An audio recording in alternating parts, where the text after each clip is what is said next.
Depuis ce mercredi 4 mai, MB14 a investi les salles obscures.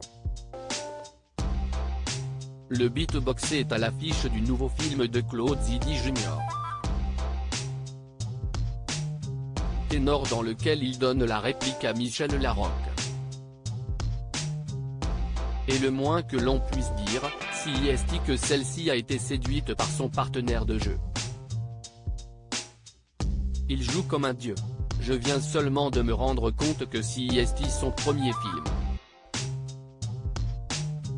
Je ne m'étais même pas posé la question car Mohamed joue vrai. Certains comédiens courent après la vérité.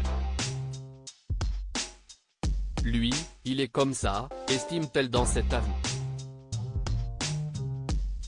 S'il est si à l'aise sur un plateau de cinéma, il est vrai que cela n'est pas sa première vocation.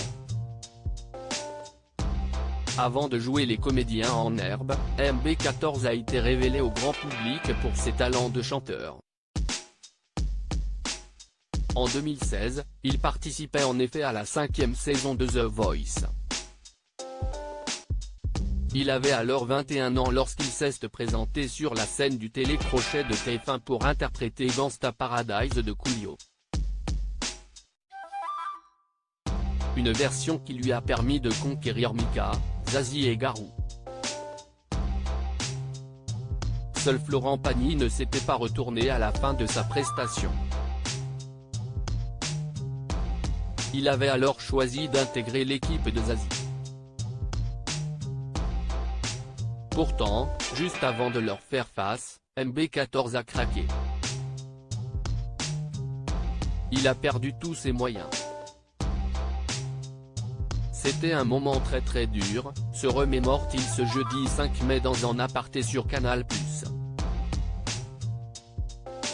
MB14, je ne pouvais plus. J'étais épuisé de détailler, ce jour-là, je m'en rappelle, on a été convoqué à 9h du matin et je passais à 22h.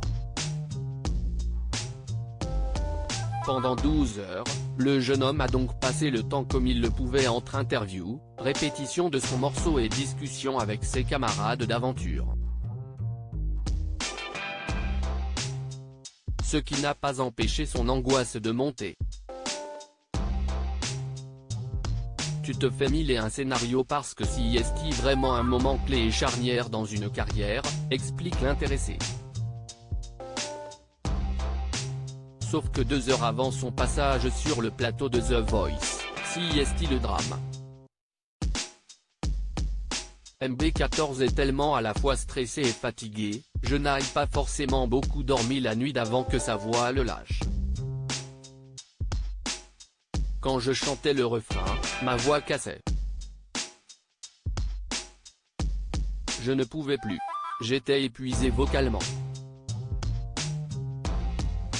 Ce qui fait que j'ai fondu en larmes, reconnaît-il. Et de s'interroger, pourquoi ça m'arrive maintenant? J'ai la chance de passer sur le plus gros programme musical en France, qui peut m'ouvrir des portes incroyables, pourquoi il faut que, aujourd'hui, alors que j'ai fait des concerts, ma voix me lâche? Alors qu'ils font en larmes, Damien Silver, coach vocal, notamment sur The Voice, s'est empressé de réconforter le talent. Il essayait vraiment de m'apaiser, assure-t-il. Et cela a fonctionné, puisqu'MB14 a réussi à faire des choses, je ne sais pas comment j'ai fait même aujourd'hui. Finalement, après quelques étapes aux côtés de Zazie, le chanteur et beatboxer a été volé par Mika, ce qui lui a permis d'aller jusqu'à une finale de cette édition de The Voice où il a terminé 2e, s'inclinant face à Slimane. Loading Widget.